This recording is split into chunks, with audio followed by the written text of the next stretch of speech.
The Curious Incident of the Dog in the Nighttime, Chapter 61.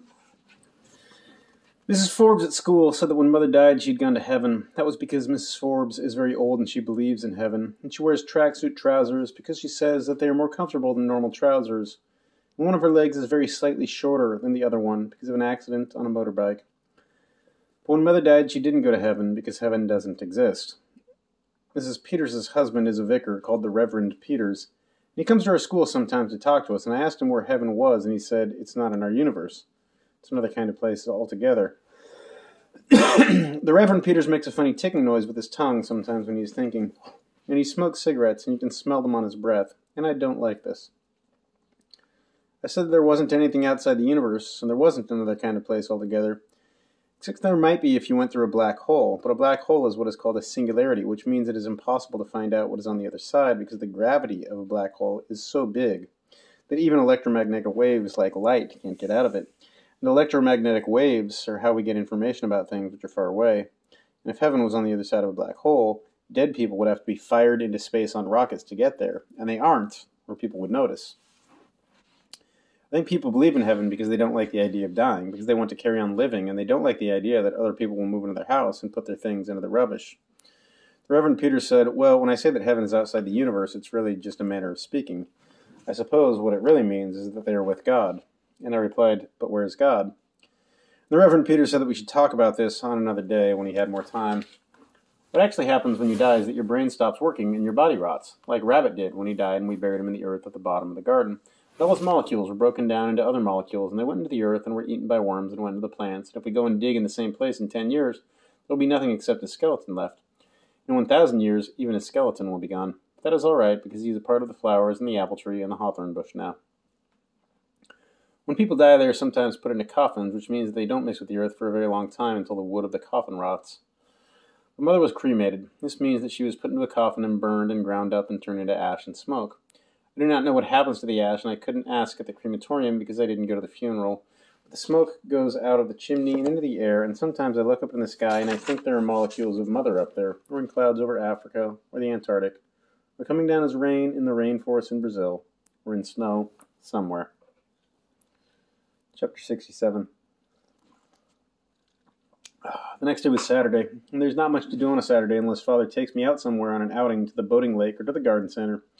But on this Saturday, England were playing Romania at football, which meant that we weren't going to go on an outing because Father wanted to watch the match on the television. So I decided to do some more detection on my own.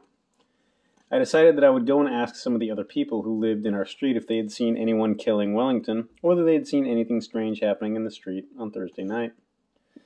Talking to strangers is not something I usually do. I do not like talking to strangers. This is not because of stranger danger, which they tell us about at school, which is where a strange man offers you sweets or a ride in his car because he wants to do sex with you. I'm not worried about that. If a strange man touched me, I would hit him, and I can hit people very hard. For example, when I punched Sarah because she had pulled my hair, I knocked her unconscious, and she had concussion, and they had to take her to the accident and emergency department at the hospital. And also, I always have my Swiss Army knife in my pocket, and it has a saw blade which could cut a man's fingers off. I do not like strangers because I do not like people I have never met before. They are hard to understand. It is like being in France, which is where we went on holiday sometimes when Mother was alive, to camp. And I hated it because if you went into a shop or a restaurant or on a beach, you couldn't understand what anyone was saying, which was frightening. It takes me a long time to get used to people I do not know. For example, when there is a new member of staff at school, I do not talk to them for weeks and weeks. I just watch them until I know that they are safe. Then I ask them questions about themselves, like whether they have pets and what is their favorite color. What do they know about the Apollo space missions? And I get them to draw a plan of their house, and I ask them what kind of car they drive, so I get to know them. Then I don't mind if I'm in the same room as them and don't have to watch them all the time. Talking to the other people in our street was brave, but if you're going to do detective work, you have to be brave, so I had no choice. First of all, I made a plan in our part of the street, which is called Randolph Street, like this. Then I made sure I had my Swiss Army knife in my pocket. And I went out and I knocked on the door of number 40, which is opposite Mrs. Shear's house, which means that they were most likely to have seen something. The people who live at number 40 are called Thompson. Mr. Thompson answered the door. He was wearing a t-shirt which said beer, helping ugly people have sex for 2,000 years. Mr. Thompson said, "Can I help you?" I said, "Do you know who killed Wellington?" I did not look at his face. I do not like looking at people's faces, especially if they're strangers. He did not say anything for a few seconds. Then he said, "Who are you?" I said, "I'm Christopher Boone from number 36, and I know you. You're Mr. Thompson." He said, "I'm Mr. Thompson's brother." I said, "Do you know who killed Wellington?" He said, "Who the fuck is Wellington?" I said, "Mrs. Shears's dog. Mrs. Shears is from number 41. He said, "Someone killed a dog?" I said, "With a fork." He said, "Jesus Christ." I said, "A garden fork," in case he thought I meant a fork you eat your food with. Then I said, "Do you know who killed him?" He said, "I haven't a bloody clue." I said, "Did you see anything suspicious on Thursday evening?" He said, "Look, son, do you really think you should be going around asking questions like this?" And I said, "Yes, because I want to find out who killed Wellington, and I'm writing a book about it." And he said, "Well, I was in Colchester on Thursday, so you're asking the wrong bloke." I said, "Thank you," and I walked away. There was no answer at house number 42. I had seen the people who lived at number 44, but I did not know what their names were. They were black people, and they were a man and a lady with 2 children, a boy and a girl. The lady answered the door. She was wearing boots which looked like army boots, and there were 5 bracelets made out of a silver-colored metal on her wrist, and they made a jangling noise. She said, "It's Christopher, isn't it?" I said that it was, and I asked her if she knew who killed Wellington. She knew who Wellington was, so I didn't have to explain, and she had heard about him being killed. I asked if she had seen anything suspicious on Thursday evening, which might be a clue. She said, "Like what?" And I said, "Like strangers, like the sound of people arguing." But she said she hadn't. And then I decided to do what is called trying a different tack, and I asked her whether she knew of anyone who might want to make Mrs. Shears sad. And she said, "Perhaps you should be talking to your father about this."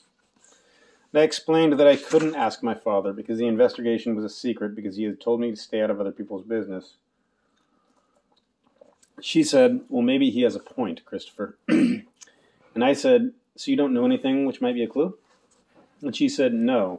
And then she said, "You be careful, young man." I said that I would be careful, and then I said thank you to her for helping me with my questions, and I went to number 43, which is the house next to Mrs. Shears's house.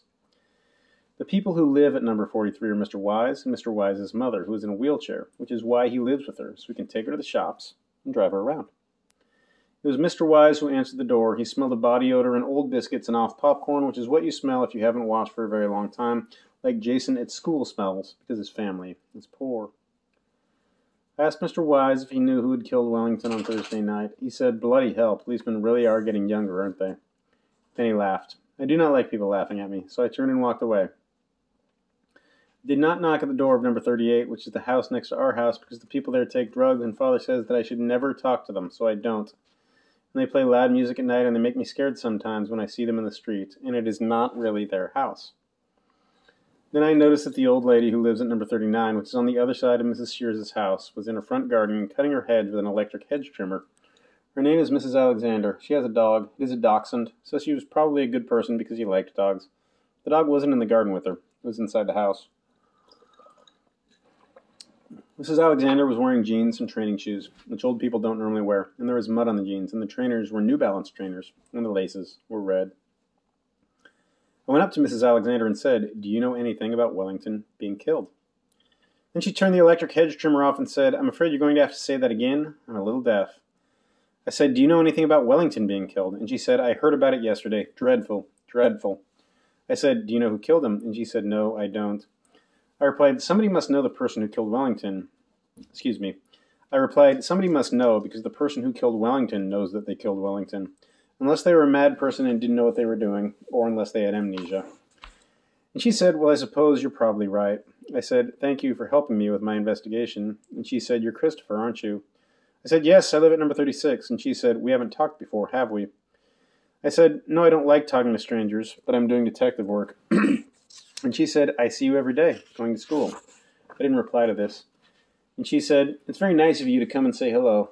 I didn't reply to this either because Mrs. Alexander was doing what is called chatting, where people say things to each other which aren't questions and answers and aren't connected.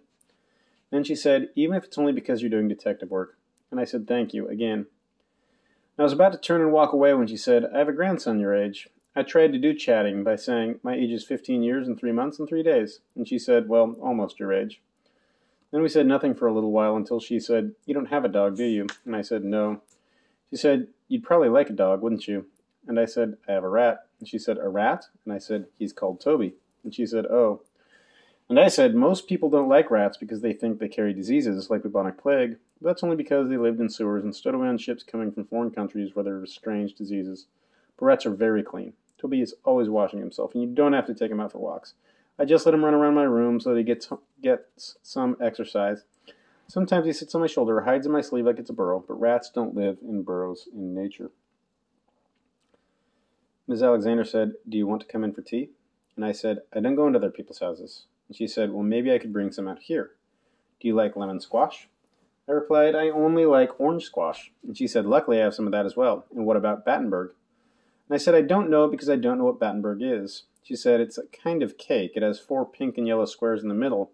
It has marzipan icing around the edge." And I said, "Is it a long cake with a square cross-section which is divided into equally sized, alternately colored squares?" She said, "Yes, I think you'd probably describe it like that." I said, "I think I'd like the pink squares but not the yellow squares because I don't like yellow. And I don't know what marzipan is, so I don't know whether I'd like that." And she said, "I'm afraid marzipan is yellow too. Perhaps I should bring out some biscuits instead. Do you like biscuits?" And I said, "Yes, some sorts of biscuits." And she said, "I'll get a selection." Then she turned and went to the house. She moved very slowly because she was an old lady, and she was inside the house for more than 6 minutes, and I began to get nervous because I didn't know what she was doing in the house. I didn't know her well enough to know whether she was telling the truth about getting orange squash and Battenberg cake. And I thought she might be ringing the police, and then I'd get into much more serious trouble because of the caution. So I walked away. As I was crossing the street, I had a stroke of inspiration about who might have killed Wellington. I was imagining a chain of reasoning in my head which was like this. 1. Why would you kill a dog? A. Because you hated a dog. B. Because you were mad. C. Because you wanted to make Mrs. Shears upset. 2. I didn't know anyone who hated Wellington, so if it was A, it was probably a stranger. 3. I didn't know any mad people, so if it was B, it was also probably a stranger. 4. Most murders are committed by someone who is known to the victim. In fact, you are most likely to be murdered by a member of your own family on Christmas Day. This is a fact.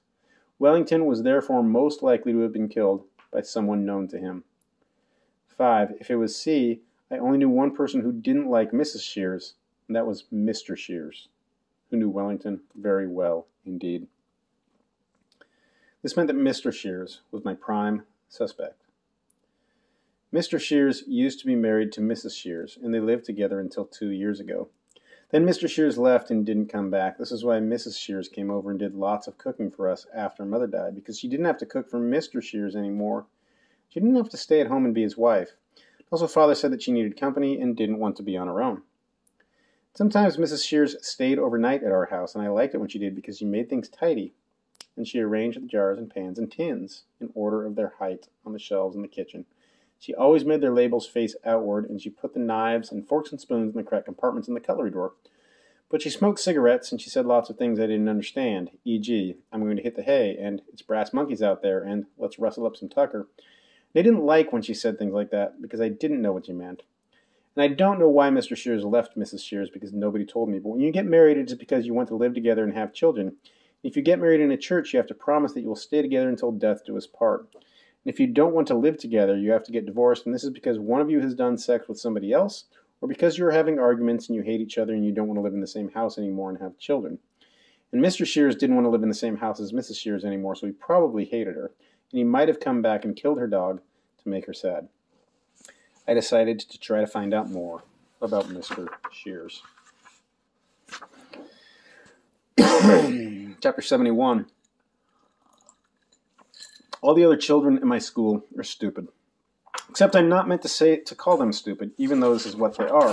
Whoops, excuse me, lost my place.